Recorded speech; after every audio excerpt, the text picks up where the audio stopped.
শাড়িতেই নারী। নেশার প্রথম স্তর হচ্ছে চা এবং সর্বোচ্চ স্তর হচ্ছে শাড়ি। দুনিয়া একদিকে আর আম্মুর হাতে শাড়ি পরা একদিকে। দুনিয়া উল্টে গেলেও এই মানুষটার হাতে শাড়ি না পরলে আমার একেবারেই মন ভরে না। মনে হয় এই শাড়ি পরা পরিপূর্ণ হয়নি। ছুটির দিনে আজকাল একেবারেই ঘরে মন বসে না, মন চায় বাইরে একটু টুকিটাকি ঘোরাঘুরি করি। আম্মুকে বুঝিয়ে শুনিয়ে শাড়ি পরে নিলাম।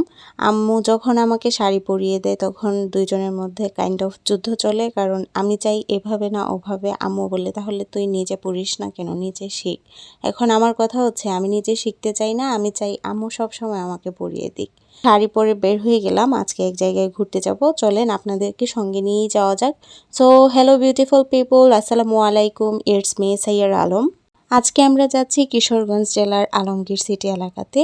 এই এলাকায় আমি অনেক ছোটবেলায় একবার গিয়েছিলাম, তখন তেমন বাড়িঘর ছিল না, বাসাবাড়ি তেমন ছিলই না বলতে গেলে। আজকে এই এলাকায় যাওয়ার পর দেখলাম মোটামুটি বেশ বাড়িঘর হয়েছে, অনেকগুলো সুন্দর সুন্দর মসজিদ আর দারুণ দারুণ বাড়ি। আমার সব থেকে বেশি ভালো লেগেছে এই এলাকার রুটগুলো। প্রত্যেকটা রুটই অনেক বেশি সুন্দর। আর যেই বাড়িটা দেখার জন্য আমরা এখানে এসেছি সেই বাড়িতে আমরা চলে এসেছি। বাড়ির সামনে দুইটা ছাগল, দেখেন কত সুন্দর, একেবারে বাড়ির কালারের সাথে মিলে গেছে। তো মনে হচ্ছিল এই বাড়িরই ছাগল। So this is the house. Mainly যে বাড়িটা দেখার জন্য এখানে আসা, আমেরিকান স্টাইলে এই বাড়িটা করা হয়েছে।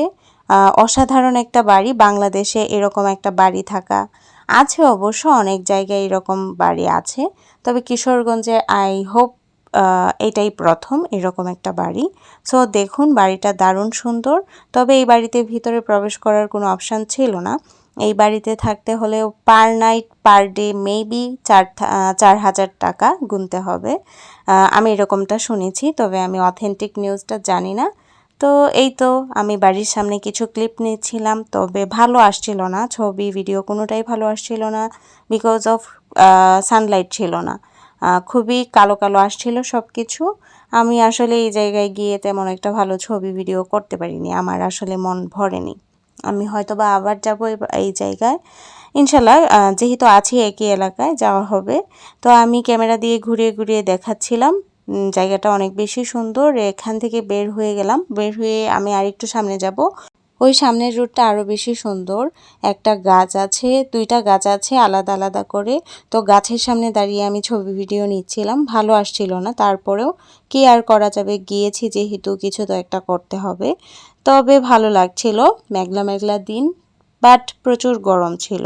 আপনারা ছুটির দিনে যদি কোনো খোলা জায়গায় ঘুরতে যেতে চান তাহলে এই এলাকায় যেতে পারেন, বেশ ভালো লাগবে। সো এই ছিল আজকের ছোটোখাটো একটু ঘোরাঘুরির ভিডিও। সবাই ভালো থাকবেন, সুস্থ থাকবেন, টাটা বাই বাই।